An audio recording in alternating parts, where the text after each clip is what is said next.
Hello dear students, we are going to discuss today about the cost benefit analysis CBA. So what is this cost benefit analysis? So it is a technique used to help government decide whether to go ahead with various projects such as a new motorway, a bypass, an underground line, a hospital, a healthcare program, and a dam, and so on. So whether to go ahead. So a technique that is provided, that is there for the government to decide whether they should go forward with a particular project. Now, what this project does, CBA does, the analysis seeks to examine whether the benefits to society from the project outweigh cost. So the very name suggests that it's a cost benefit analysis. So naturally, the benefit should outweigh the cost for any government project. Yes or no? So this analysis, this cost benefit analysis will help the government to see whether the benefits to the society from the project outweigh means surpass the cost. Okay, in which case project should go ahead, or whether the cost outweigh the benefit, in which case it should not. Okay, so the cost benefit analysis in short will guide the government in order to first of all to calculate the cost and to calculate the benefit, and then it gives the government whether we should go forward with the project and how will they take the decision. If the cost benefit outweigh the cost, they should go forward with the project, and if it is the other way, what is the benefit, the cost outweigh the benefits, then it should not go ahead. Okay, now what is this cost benefit analysis, or where are we using? They are usually commissioned either by a government department or by a local authority.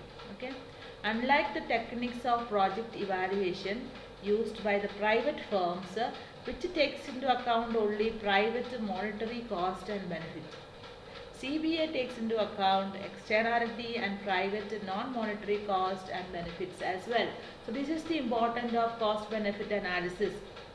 Okay, so techniques, the project evaluation are used by the private firms, project evaluation, whereas cost benefit analysis is used by the government, which takes into account not only private monetary cost and benefit, but also it takes into account externalities. That means all the external cost and benefit, that is private non-monetary cost and benefits as well, also is evaluated using cost benefit analysis. Thus, a cost benefit study of a proposed new road might attempt to assess the external cost of noise to the local residents and destruction of wildlife, as well as direct cost and benefit to the travelers. So you see, so one example is given. Suppose your government is constructing a road. So what are the external costs for the construction of a road? First one is, when the road is constructed, is from the starting point of construction and onwards, the people of the locality, residents, face noise. Okay, so that is taken into consideration. That's one of the cost. And destruction of wildlife, it is through the forest, it destroys the wildlife. Wildlife is very essential, so that also is taken into consideration, apart from looking into the direct cost and benefits to the travelers. Okay, so everything is calculated, both the direct cost and benefit and also indirect cost and benefit in terms of the external cost and benefit. That is called externalities. Okay, now having discussed that, now what is the procedure?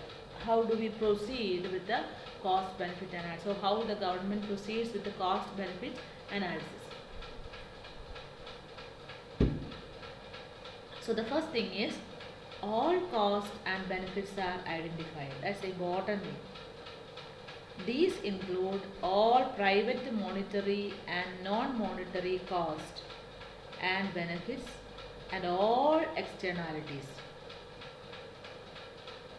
Okay, private monetary cost, non-monetary cost and benefits and all external. So the all cost associated with the construction of a or for the execution of a project has been calculated and also benefited. Okay.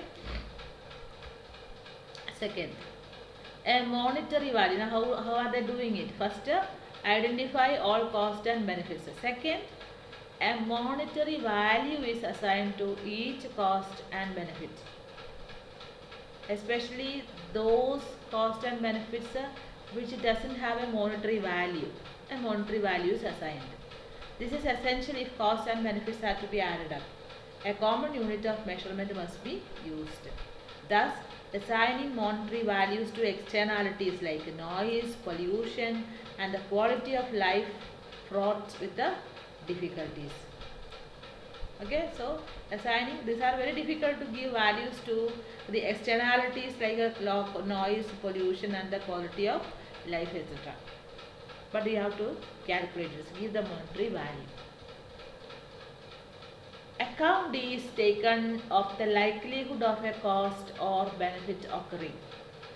The simplest way of doing this is to multiply the monetary value of a cost or benefit by the probability of its occurrence. എത്ര പ്രാവശ്യം ഇത് ഈ cost and benefit can occur. Account is taken of the likelihood of a cost or benefit occurring. Simplest way of doing this is to multiply the monetary value of a cost or benefit by probability of its occurrence. The time element comes there. So account is taken of the timings of the cost and benefits. Rupees 100 of benefit received today would be regarded as more desirable than having to wait, say, 10 years to receive rupees 100. So the timings of the cost and benefit also is calculated. Some account may also be taken of the distribution of the cost and benefit. Will there be losers? And will the losers be compensated in any way? That is the distribution of cost and benefit.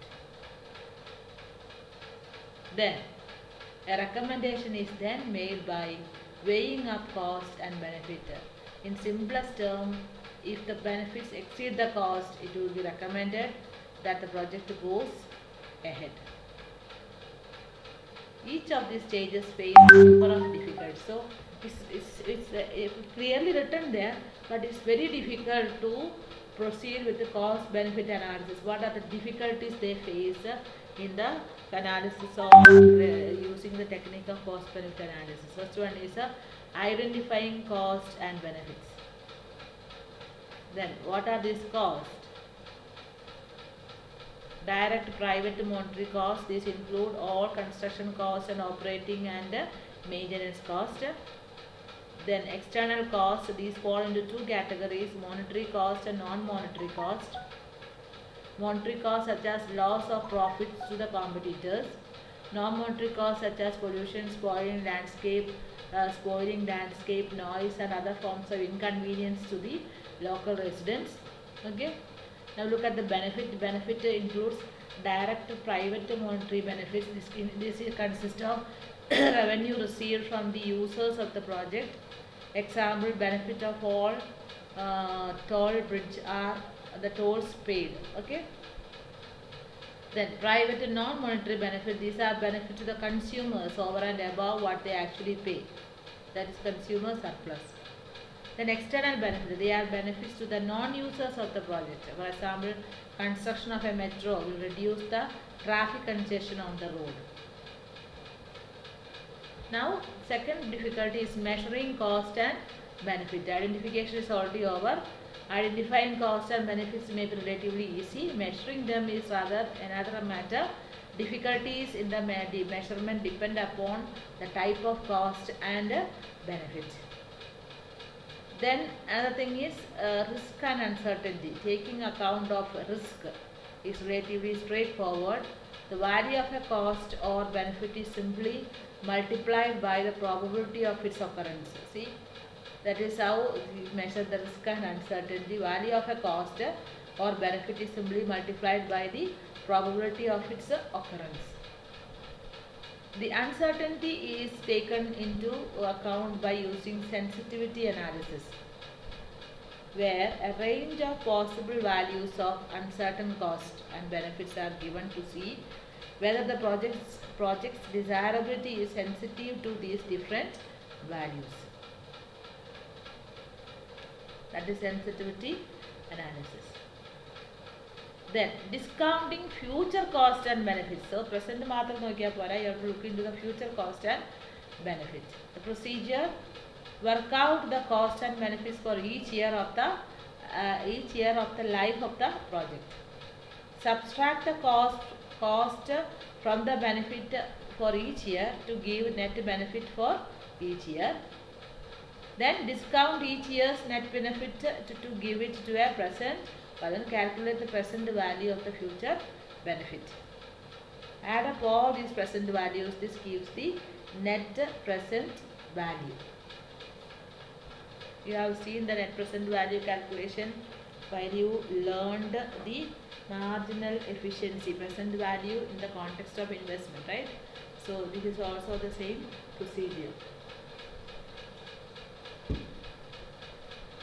Here it is related to cost benefit analysis. Okay, cost benefit. If the NPV is greater than 0, the benefits exceed the cost and project is worthwhile. Then distribution of cost and benefit. Virtually all projects involve gainers and losers. For example, majority may gain from the construction of a new motorway, but not those whose homes lie alongside it. So how is the distribution of cost and benefit is taken into account? This becomes another difficulty. So I hope you understood. This is called a cost benefit analysis. Not that very easy. So assigning monetary values to all the costs and all the benefits, and then as I said, calculating the monetary value, identifying the cost and the distribution of cost, who benefits, who gains, and then to see the future benefit. So in order to see the future cost and future benefits, find out the net present value and add up all these costs, and if the net present value is greater than 0, the project is acceptable. So it has got a huge procedure, tedious procedure behind cost benefit analysis, and the government should take into consideration or should do this cost benefit analysis before venturing into any project. Okay, that is what cost benefit analysis says.